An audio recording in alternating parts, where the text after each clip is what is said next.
Welcome to Simply Sarah. I'm Sarah Stockham, and I am so glad that you are here, that you've made time for yourself. Every single week we gather together, and every single week, Simply Sarah is about gifting you energetic tools. And today is going to be something super special because we have Lauren Donahue here. And Lauren is somebody who has done so much in her life, from being one of a million different contestants to end up as one of the 50 who were chosen on an NBC reality show for climbing Mount Kilimanjaro. I have looked at Mount Kilimanjaro from the plains of Africa and looked at the snow-capped top and thought, wouldn't it be amazing to do that? And she's done it. So let me bring her in and have her join us in this conversation. Lauren, we are delighted that you are here. How did you get to where you are today, friend? Oh, thanks, friend. Thanks for having me. I'm so excited for this conversation. I've been looking forward to it for the last couple of weeks, so thank you. Yes. And wow, that's a beautiful question. How did I get where I am today? The quick answer would be my grandfather. I would say I would not be the woman that I am today without his guidance and love and support. Mhm. So I grew up in Kansas, and I actually had the opportunity to live with my grandparents Mm. and be raised by them and have the best role models. They were married for 72 years, which is just incredible, right? Yay. We can Yes. definitely clap for that. And just getting to see how they lived their life, Mhm. this beautiful example of unconditional love, Mm. support, and quite frankly, they never met a stranger. Everybody was welcome to come into their home. I think to Yes. this day, they've never locked their front door. It I is love open for any and all to come, to it. be fed, to Yes. have sleep, whatever it is. So I would say I'm here today because of that love and support and guidance.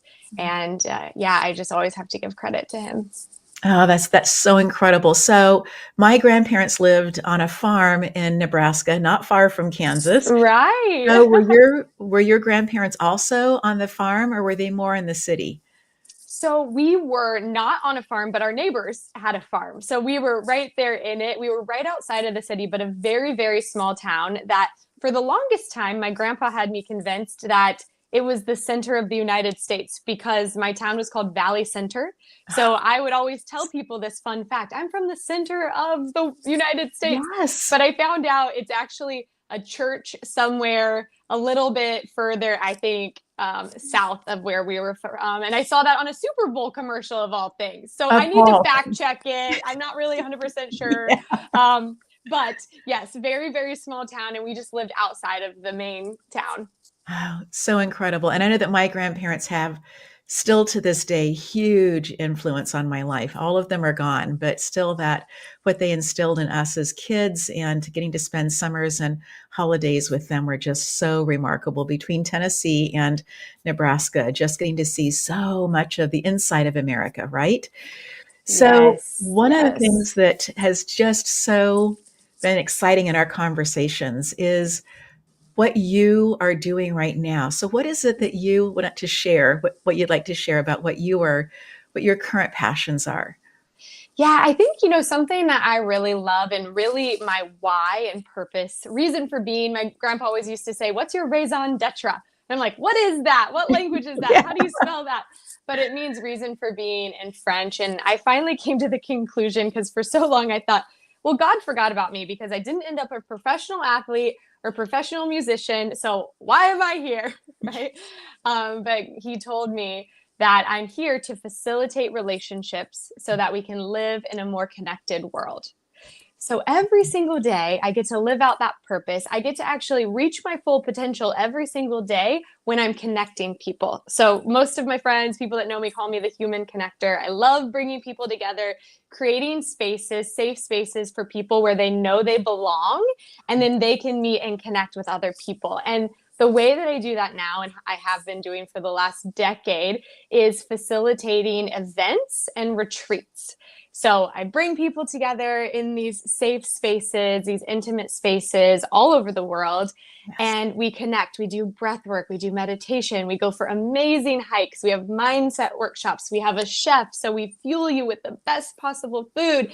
And the coolest part of all is years later getting selfies of people together who met at the retreat and they're now best friends, or they started a business, or they got married. Yes, we've actually had people propose at the retreats. So Incredible. it's just been really beautiful. So I do get to live out that purpose, that why, that raison d'etre every single day.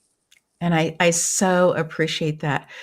I know that you have started up businesses and that you've sold two different, um, well, what would you call them? Because I think them as places of transformation, but you're going to call it something different.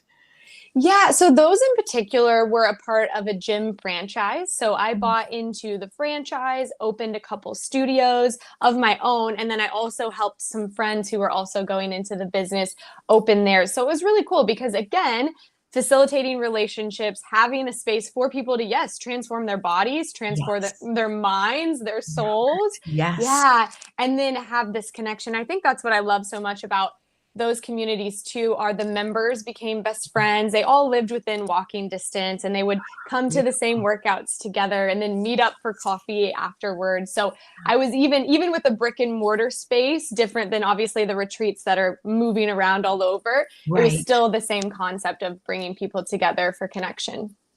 When you think about bringing people together for connection and choosing the location, what are some of the pieces that help you go, yeah, this is the right place for this next retreat?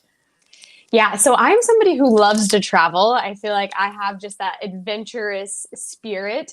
And so whenever I'm traveling, if I'm in a place doing something where I'm like, wow, this changed my life. Like, right, you were talking about Kilimanjaro at the beginning. Yes. That is somewhere where I do want to do a retreat one day because it's probably in my top three for most transformational experiences of my entire life.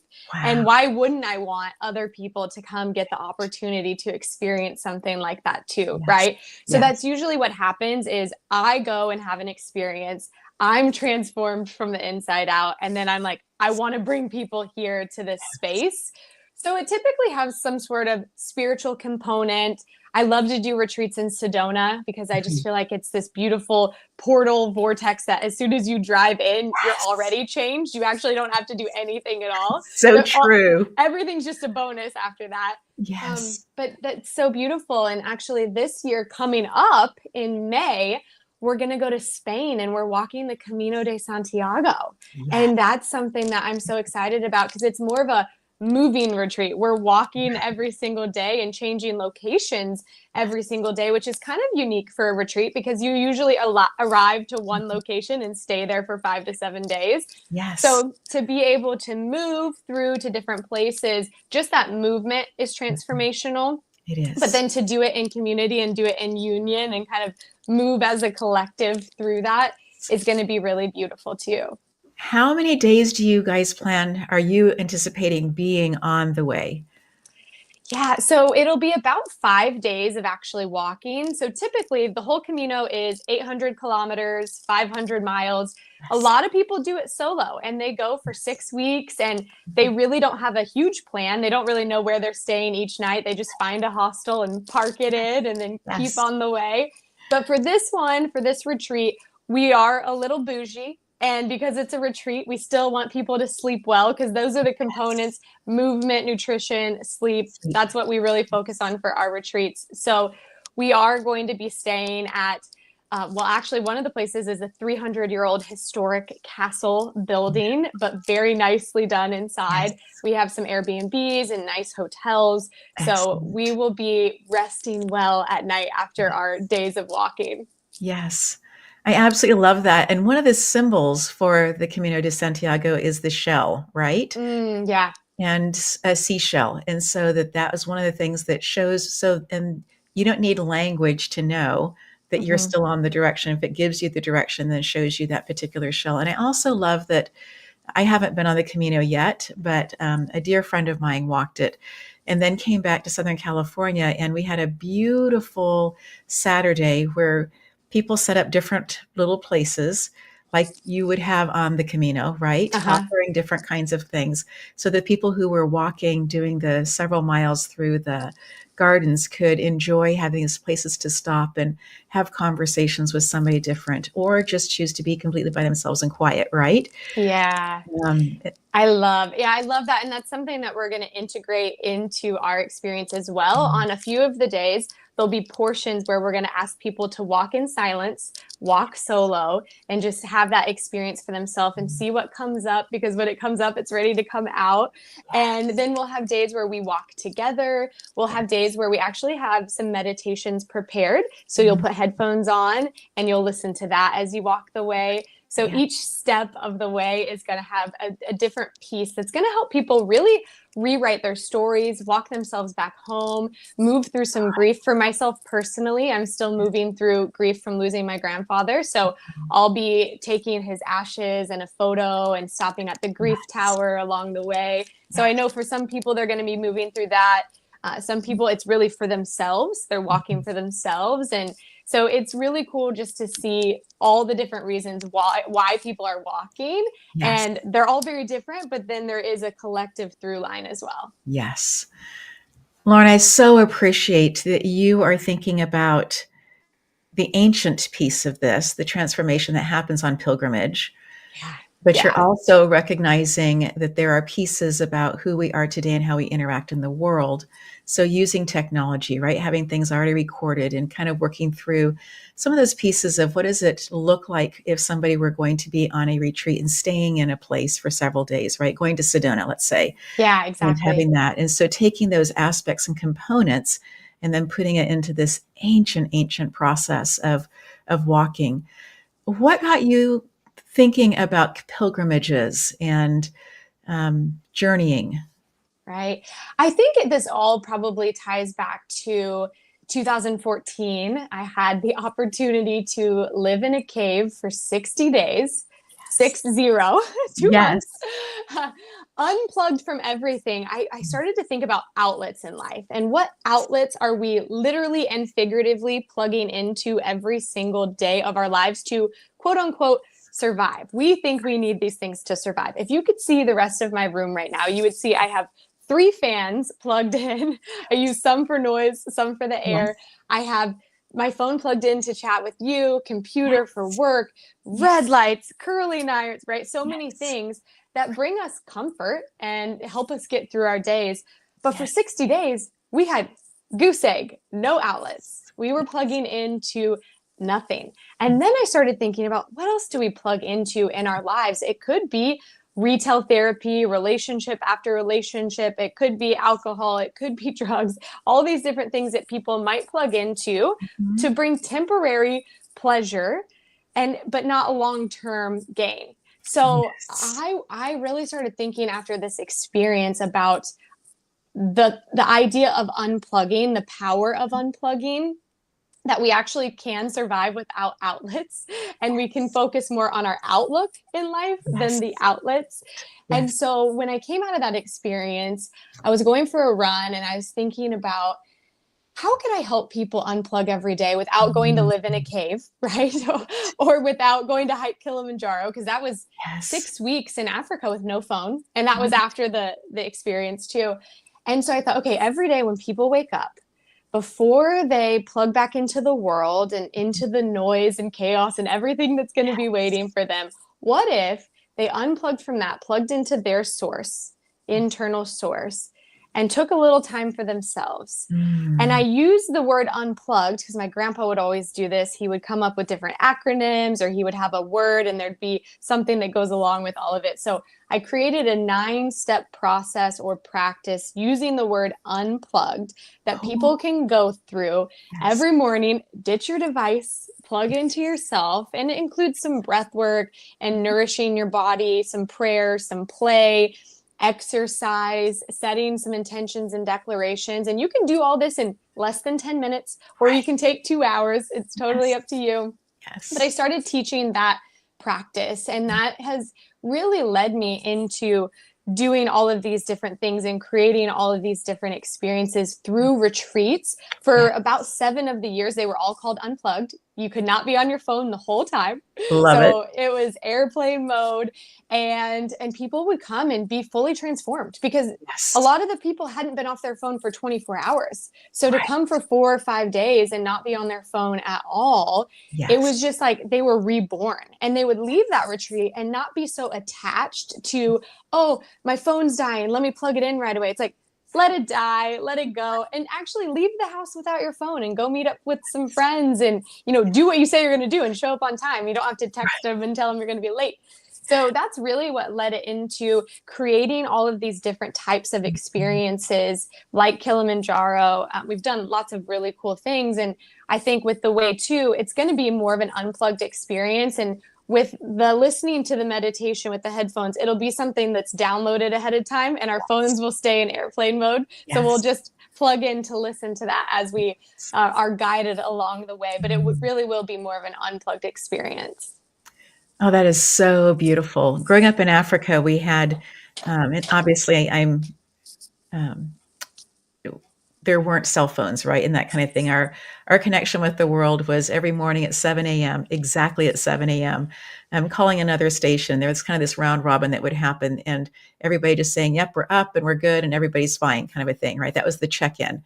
But the rest of the day, it was looking at if you wore a watch, yes, you knew what time it was, but otherwise, you're just looking at the sun and being at the equator, is basically 12 hours of sun every day and 12 hours of darkness. And so it was pretty good. And there was some twilight. And so that you had, you knew that things were coming to a close. And I remember going to retreat in high school when I had moved to a larger city in Africa where there was just lots and lots of intensity. And Mm-hmm. then to be able to go out into this place where we were out for walks every day and that we could find, little arrowheads and things. And it was just so incredible to be away and to listen to the water, to listen to how it was moving, to listen to the birds call, just to be in a place. And then at night with the campfire, to be able to see all of the stars. It was just so remarkable.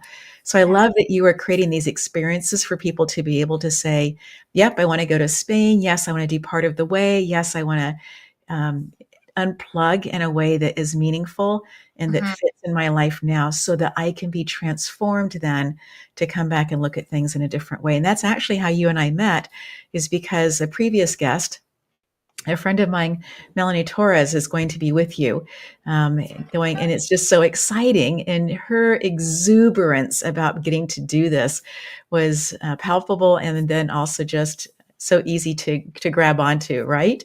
Yeah, yeah.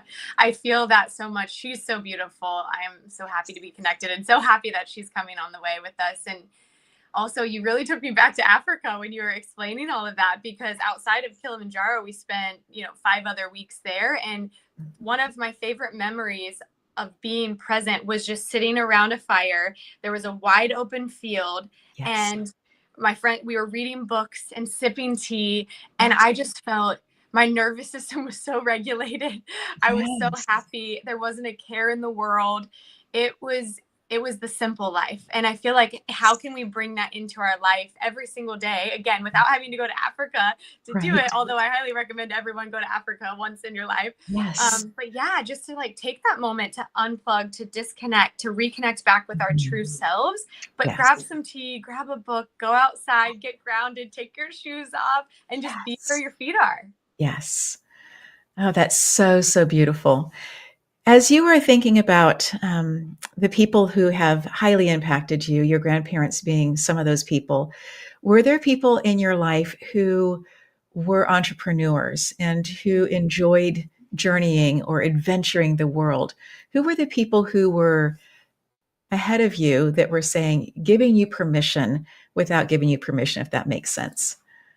You know what? I actually think that was my soul inside myself, because that actually wasn't modeled for me. I grew up in Kansas and I didn't do really any traveling until I followed the yellow brick road from Kansas to California 15 years ago. Mhm. So, because I grew up in Kansas, there's really not anything else to do besides play sports. So, I played Or sports sing. or sing, right? Or Yes. sing, yeah. And I didn't have that talent. So, I didn't get that one. My my mom always says that I sound good singing in the shower. So I will just, Good. I'll own that one and keep that one. Sure. Yes. But yeah, I was playing sports, enjoying that. And in the summers, I went from game to game to game. And it was an all year round thing. And so Yes. I didn't get to travel. I didn't even know that I like to travel until I moved to California. And then some friends were doing different cool trips. And I said yes. I'm a very yes person. And I think I finally had time. When I played sports Yes. and I was going to school and all of that, I didn't actually have time to travel. Yes. So I'm trying to think of one of the first trips I did. And I want to say it was to Costa Rica for a yoga retreat. And I had never done yoga in my life. I had never really even heard of yoga being in Kansas. I think they actually got their first yoga studio only about 8 or 9 years ago, Wow. which is pretty wild. That And is. yeah, I went on that retreat and I think that changed me because one, I went to a different country.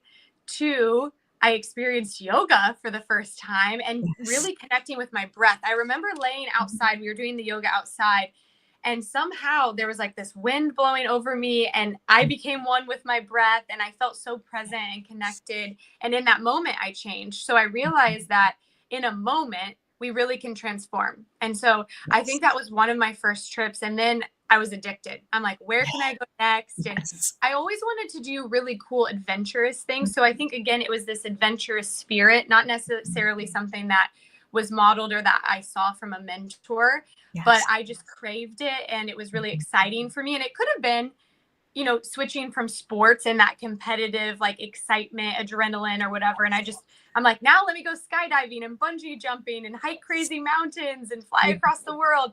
So I think it just transferred in a different way. But I do think that that's something that was just inside of me. And, or again, my grandparents traveled the world. This isn't something I saw them do, right? Because this is when they were younger, but I Yes. know that their 4 kids were born within 5 years in France, Germany, Florida, and Kansas. So they They were definitely moving. were doing, lots of Yes. traveling and loved to be in Europe and things like that. Yes.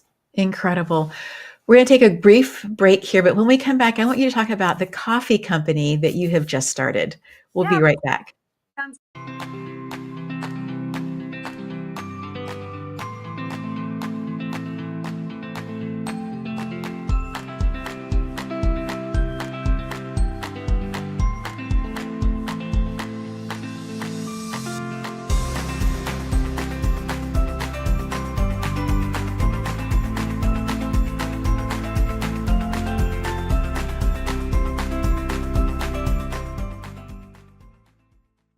We are so excited about the partnership with Field Trip. And they also have a line there of all natural, incredible ingredients called Hudson Natural. And we're excited to have conversations later on about that as well. But thanks to them. And then we have a very, very new, just coming in partnership with Glass Arts Collective. And we are excited to share some pieces coming up with you about that whole piece as well. This conversation with Lauren is so exciting to me because she's sharing about not only where she's been, what she's doing, but this idea of journeying, this idea of going on a pilgrimage, and what can be learned in that space. And so often when we do those, we are choosing to unplug from life. We're choosing to unplug so often from all of our electrical kinds of pieces as well. So as she comes back in, I just am so excited to hear about the coffee because I know there's a connection between your beloved grandfather and coffee. And so I want to hear more about this, Lauren. Sarah, I think you're muted, or I'm not able to hear you. I wasn't able to hear any of that. Okay, so let's see, because I'm not muted. Let's see what we can do here real quick.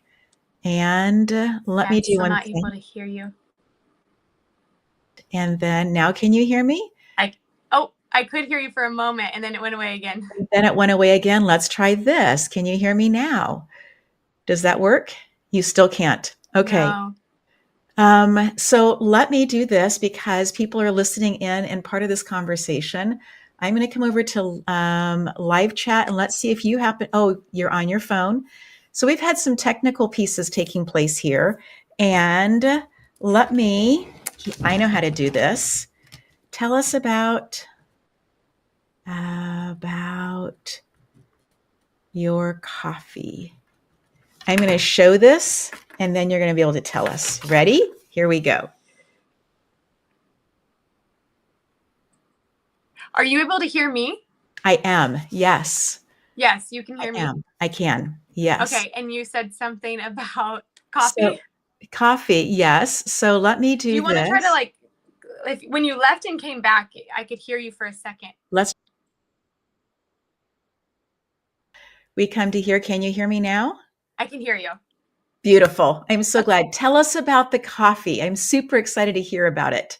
Yes, I'm so excited to talk about it. And if you had one guess who inspired the coffee, who would it be? Your grandfather. My grandfather. Yes. So it actually happened because my Instagram account got hacked, and this was in 2021. And that's actually how I was running my entire business, promoting the retreats, brand deals, all of that.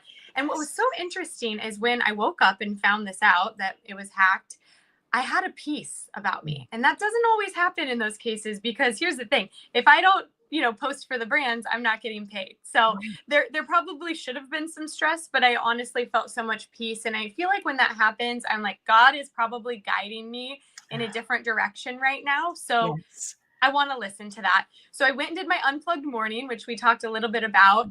And I was having my coffee, journaling, praying. I was just really present with that. And in the back of my head, I heard a quote my grandpa always used to say. It's not his quote, it's just something that he said all the time. And here's the funny part about when people say things a lot. When you're a younger kid, you're like, yeah, Gramps, I've heard that. Yes. It's annoying. You keep saying the same thing.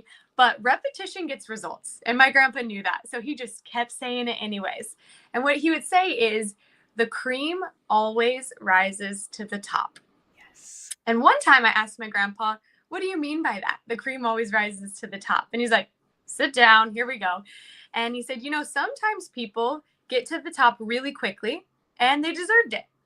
But a lot of times people get to the top because they lied, they cheated, they stole, they didn't do the right things. And when they get to the top, it's not going to be sustainable. They will fall. True. But if you are patient and kind and tell the truth and do what you say you're going to do and show up for people and love people unconditionally, it might take you a lot longer to get to the top. But when you get there, you'll get to stay there. You'll get to stay at the top. So in this moment, I was thinking, the cream always rises to the top. And I thought, am I supposed to start a coffee company, Gramps? And it was just very clear. Yes, that's what you're going to do. You're going to start a coffee company. So I immediately just started researching. I started listening to podcasts. I started calling every friend I knew. I couldn't post on social media about it. So I just had to really go old school with this. Yes. And kind of across the board, what I was hearing from people was, from idea to bag in hand is about a year. Now, my grandpa was still alive at the time, and I thought, I don't have a year. So we're going to kick this into high gear. I had tons of different samples sent to me. I started doing blind taste testing, which is really funny because I actually blindfolded people with hot coffee. And I was like, we don't need to do that. They don't need to be blind. We actually could just put it on the bottom of the cup, Okay. So we live and we learn. This was my first time starting a coffee company. And so we finally got to the one where everyone picked it because it tastes so good and everyone would be like, it's so smooth, it's amazing. I knew from the beginning I wanted a clean coffee. Yes. No pesticides, no molds, no toxins, none of that stuff, which is really what makes people not feel good when they have coffee. That's what causes them to be anxious and have the jitters and all of those things. Yes. And so I'm like, let's go super clean. And I want to donate to Parkinson's Foundation in honor of my grandfather. Yes. So it was 34 days from idea to bag in hand. Yes. Not 1 year. And I immediately got on a plane back to Kansas so that my grandfather could be our official taste tester and he could Raleigh approve. So his name is Raleigh. The first roast is the Raleigh roast. And on there it says, we donate to Parkinson's. So he got to try it. The funny part is, at the time, the coffee company was called Cornerstone Coffee. And we went through about 4 different names before we landed on the name that we have now because of trademark things and stuff. So Right. the Yes. first bag that he got to see was Cornerstone Coffee. And I told him it's because he's the cornerstone of our family. And he saw the Raleigh roast. And I said, do you recognize anything? And he said, yeah, well, I'm Raleigh, but I don't know who roast is. So he still had his So humor. good. Yes. It was Raleigh approved. And then how we ended up getting to the name Lolly, I was driving to Santa Barbara and I'm like, okay, do I need to put a name backwards? Does it need to be a Hebrew word? What is Right. the name going to be? Yes. What is Lauren and Raleigh put together? Oh, Lolly, which, Yes. funny enough, growing up, my nickname was Lolly, Lolly, because Yes. my cousins couldn't say Lauren. So to this day, my grandparents, my grandfather's passed, but my grandma, she still addresses all the cards Lolly. My aunts call me Lolly. Cousins call me Lolly. So it's spelled differently for the coffee because Sure. Lauren and Raleigh, Laleigh, which is Yes. basically Raleigh, but put an L instead of an R. Mm. But I was like, oh, that's it, Lolly Coffee. This is great because it's a made up word. It's our names put together. And then what's funny enough is he actually came up, he didn't know this, but he also came up with our tagline for the coffee company. And this happened when I was back in Kansas too. And we were all sitting around talking. At this point, his eyes were mostly kind of glazed over. And when you talk to him, he didn't really respond. But Wheel of Fortune was on in the background. And he all of a sudden turned and looked at me and said, start your day with a smile. And I was like, okay, I looked around. I looked at the Wheel of Fortune. There was nothing up there. So I was like, okay. And I wrote it down because it felt significant. Start your day with a smile. And then about 10 minutes later, I heard, I'd like to solve the puzzle. Start your day with a smile. So he knew, somehow he knew that before, but I felt like it was just God being like, okay, give this to her, another piece to the puzzle. And so, yeah, that's our tagline. Everything has smiley faces on it. And we want people to have their coffee in the morning and have a smile on their face. Oh, that's beautiful. So do you do decaf and caffeinated? Yes. So I actually strictly drink decaf. And so I wanted to find the way to make the best tasting decaf because oftentimes when I've ordered decafs and got them in other places, they just don't taste good. They taste really acidic and kind of burnt. So we nailed it. So we have a decaf Raleigh roast. Beautiful. We have the regular Raleigh roast. We now have a Bonnie brew, which is my grandma's name. Oh, I love it. And for her, which is really special, we donate to the American Red Cross because my grandmother has been donating blood for the last 50 years. She has donated 40 gallons Incredible. She has saved 805 lives. Amazing. Like hometown hero over here. Absolutely. And so I wanted her to know that, I actually just was in Kansas. I just got back from Kansas, surprising her for her 90th birthday. Yay.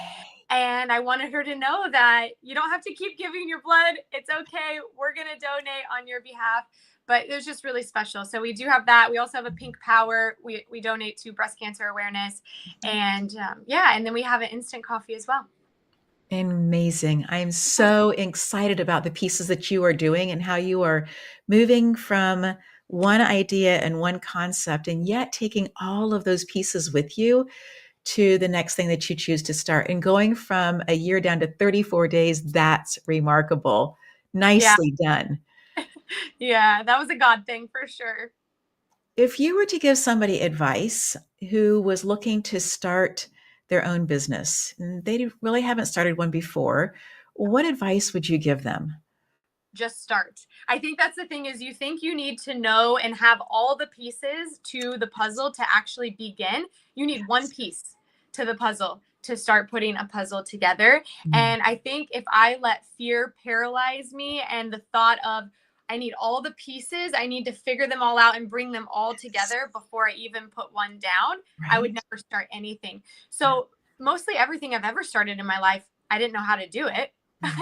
You learn along the way. So I would say just start and ask for help. I called so many people to reduce that from a year to 34 days. I had Yes. to reach out, I had to ask for help, and I had to admit that I didn't have the answers, that I didn't know what I was doing. I didn't know how to do it. And that's something hard too, is to say, I don't know what I'm doing, right? But Right. people are out there and they want to help. And there's so many Yes. people that have gone before you and done what you want to do successfully. So reach Yes. out to those people, read the books, listen to the podcast, and take the first step. Just put your first puzzle piece down, and then the next one gets revealed, and then the next one gets revealed. And then you really learn how far you've come when you look back. And you're like, oh, had I not done that 2 years ago, I Right. wouldn't be where I am today. Yeah. Yeah. Oh, that's so good. I would love to go back to you sharing that your account was hacked. Mm-hmm. What were your steps that you did in order to either create a new one, to get it back, to reestablish? Because you're not the only person who's gone through this. And I think it's an important piece for people who are leaders and entrepreneurs to know about. Yeah. So the first thing I did was, again, kind of like I was doing with the coffee, I started reaching out to friends, texting them, and I asked if they could post on social media to try to get some answers to find out what the steps were. Again, what's the first step in this process? Who do I need Yes. to email or talk to? And I remember I had to put on a piece of paper some number, some code, and it had to be a picture of me and I'm holding it up. So I remember doing this at my mom's house where it all happened. Yes. And she took the photo and somehow we submitted that. And then it was months later, though. This wasn't a quick process of them getting back to me. I know that there are people who, I know one of the big things was there was somebody on Twitter that I needed to message on Twitter to say, help me. And then they directed me to somebody else. And somehow I created another Instagram account Mhm. where that's now the coffee company. So I was kind of like using that and building it up. And I was using that account to message the different people to get the account back. But there's an approval process to them saying you are who you say that you are. And I mean, it really depends on who hacked it, how did it get hacked, Mm. did someone take it over, or a lot of times they're asking for money. And Right. so I would say just don't fall into that. Like eventually Instagram can get it back for you, so don't pay the money. Mm. Hopefully they can also recover what was lost or deleted and things like that. But I would say don't panic, release the attachment to the outcome of ever getting it back, right? I Right. actually didn't think I would ever get it back. So I released that. And I feel like it was in that moment of full release, like, because I was still hanging on for a long time. But the full release, when I was building my new account, that's when I got it back. So don't panic, breathe, pray, reach out to people. It's almost the exact same way of starting a business and release the attachment. And whether it comes back or not, you might just be starting over, and that's okay too. Yeah, it is okay in that Yeah. whole process. Um, so for somebody who has been, who's had a business, let's say for about 10 years, and they have been trudging forwards, making improvements, have clients, but they're just feeling like that the essence Mm, isn't feeding them, that they're not experiencing that. yeah. What would you say to them? What advice would you give them? Yeah, I would say here's the thing. For the longest time in my life, another tagline I had was I'm not a quitter. I don't quit. I keep going. I played sports. There's just not an option to quit. But I Right. came to this conclusion a few years ago, and I think I did a blog post or video, and I'm like, you can quit. Guess what? You can quit and move on when something had an expiration date, and it once it gets past the expiration date, it becomes sour. It's like milk, right? Yes. And the Yeah. longer you go past the expiration date, the more sour it gets. And you're not excited to wake up in the morning. You're not excited to work on the business. You're not excited to go to work anymore, right? Right. You've lost that zest and that love. And a lot of times this happens for people, I was in the fitness industry for a long time. I was a trainer and a gym owner. And all of a sudden, I wasn't enjoying my workouts anymore. I'm like, I love working out and I love sports and all these things. And it lost that for me. And that's when I knew it was time to move on from Mhm. that. And I think sometimes you can take a pause and a break and then you come back to it. Like maybe you're getting just close to burnout, and that's really what the issue is. And you need to hit a hard reset on the nervous system, and you just come back to what you were doing before with newfound love and excitement and joy. And maybe you bring in a new business partner that has more vision than you do, and it excites you again, right? So there Yes. are ways to have a 10-year business and take a break and step away and get some new ideas and things flowing and come back to the same business, and it can take off. And there's also that pause and stillness that might show you you're ready for something new and different. And that gets to be something that goes on the shelf that you can come back to later, or it might just stay on the shelf and that's where it goes. Maybe you want to sell the business depending where you're at, and maybe have someone else take it over and keep it going from there. But I really do feel like in life now, I really get that life is short and to enjoy each moment. So whenever the fun is taken out for me and I don't have that excitement, I take a pause and I check in and I do this thing kind of like you and I did before we jumped on here, hand on heart, hand on belly. I take a big inhale and I think about the thing, whatever that may be, and I see if I start to contract and I feel a contraction in my heart and in my shoulders. I'm going forward, Yes. or am I expanding and my shoulders are back and I'm open and excited? And that's my yes or no right there. Do I Yes. drink this cup of coffee? Do I go on this vacation? Do I say yes to this podcast? Right. So I just Right. check in and our body knows. Yeah. That is such a, I think, foundational tool that you've just shared there. This idea of our body knowing and to listen to the body. Yeah. That has taken me a while to kind of come to this point of saying, yeah, the yoga for me wasn't about um, being able to bend over backwards like I did as a kid. It was about being able to recover how quickly I recover, right?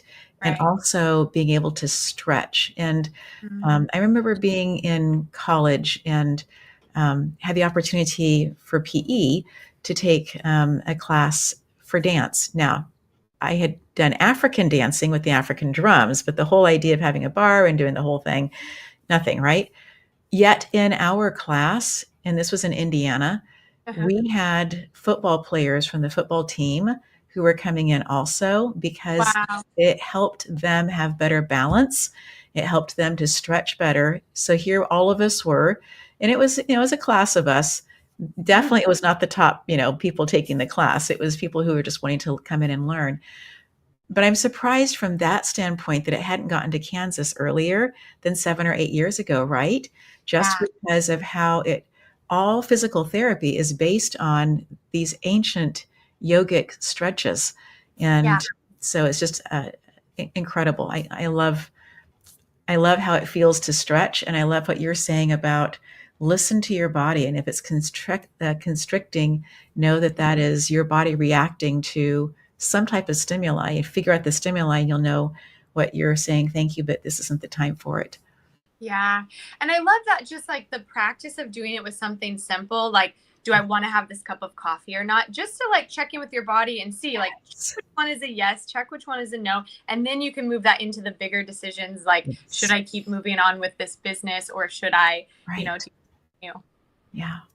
One of the things that I was taught a number of years ago was to say what your name is. My name is, and then say what your name is and feel how it feels. And then to say my name is, and then to give a name that is not your name and to see how that feels. Just as a kind of a place to start playing with what does this feel like inside of my being, inside of my body. And some people will feel it left to right in their body, how in terms of like being pulled one way or another. And once you figure out what your yes and no feels like for you, that's a really great tool to be able to use. Like you said, cup of coffee. Okay, now that we've got that figured out, let's ask some bigger questions. In Well, this, go it's ahead. interesting that you brought that specific thing up, because I actually did this exact practice and changed my name because of it. So my legal last name is still Schwab, Lauren Schwab. That's what I grew up with. And at one of my retreats in 2020, I believe Melanie, who we were talking about earlier, was there. And during the Unplugged workshop, there's a question that I ask people when we get to the part of releasing, unleashing forgiveness. And it is, what would your life look like if you learned to let go of the people and things that have already let go of you, from old relationship grudges, all the things from the past, the burdens from the past, Yes. that are no longer with us, right? They're no longer attached to us. So I asked that question to a group of 20 women. And in that moment, I knew it's time to change my name. And Mm. so I went and I did the practice and I said Schwab, and I was so contracted. Everything in my body contracted. And then I said Donahue, and it was like Donahue. And it was so expansive. I was so Mm. excited. And that's my real father's last name. So I changed it in that moment. And that's where it is everywhere now. I mean, for the last 4 years, anybody who's met me, it's Lauren Donahue. And Yeah. anybody who met me before, it's Lauren Schwab. Right. But it's interesting because that name, there's so much history and different things attached to it. But it had always been really contracting for me. But I got really clear in that moment and thought, well, maybe I should practice what I preach. I'm asking everyone else here this question. What if I asked myself this question? Wow. Yeah. I love the question that you asked there about what would your life look like if you let go of everything that's already let go of you. Yeah. Lauren, that's so profound. Yeah. That's worth an unplugged morning just to journal on that, right? And then to allow things to keep percolating up. Yep. Yeah, yeah. Well, I need to come back to asking questions, don't I? Because my brain is working on these On ideas that and question, thoughts. right? Yeah. Yeah, it is. It's starting to chew on it already. If you could sit and have a conversation with absolutely anybody, and they can be somebody who's alive today or somebody who has already transitioned, somebody with a different language, can be somebody who you have known or would like to meet, that you could just sit on your porch balcony and overlooking the ocean and sit and have a conversation with a cup of coffee or brew, who would that person be and why? So naturally, my first tendency is like my grandpa. I'm just like, Grandpa, I would love to do that with you. But my grandpa for me was a physical representation of Jesus. So I feel like I got to meet Jesus through my grandfather, just his way of being, his character, how he showed up in this world. And so I would say with Jesus, I would sit there and have a cup of coffee with Jesus, Yes. and I would have a lot of questions. Yes. That's who I have the most questions for.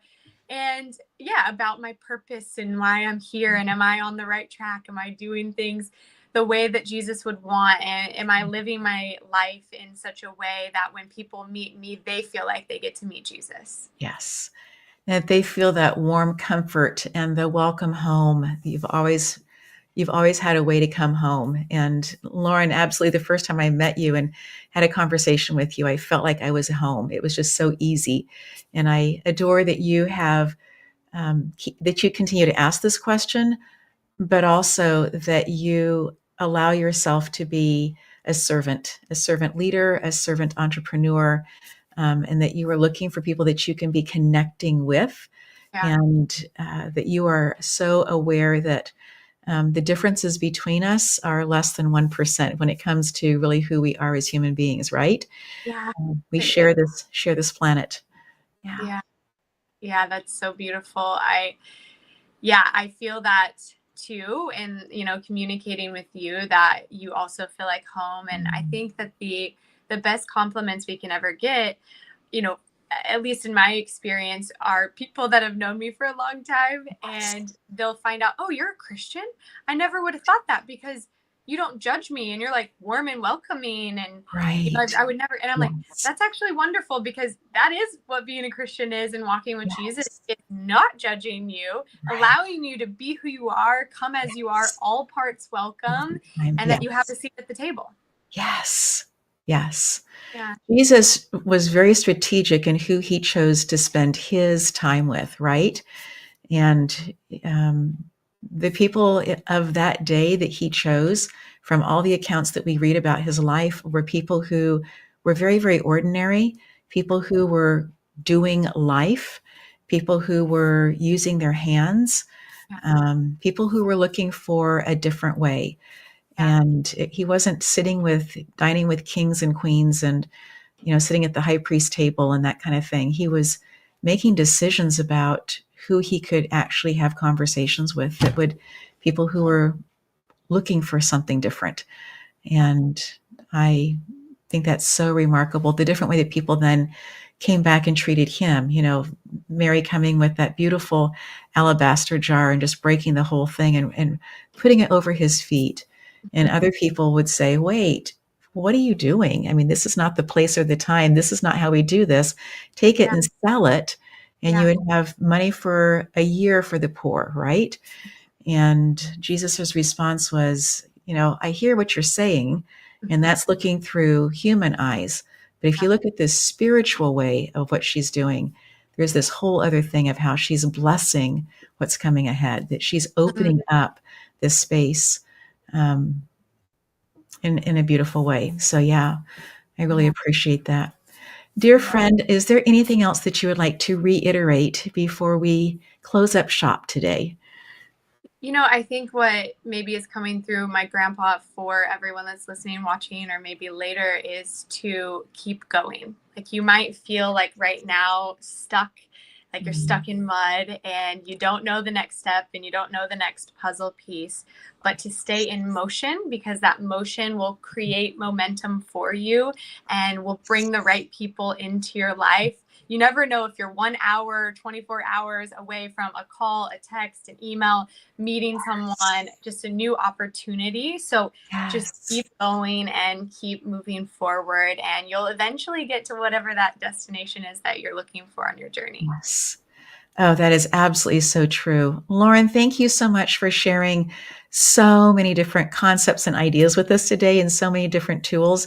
And for our audience, thank you so much for staying with us as we worked through some technical issues.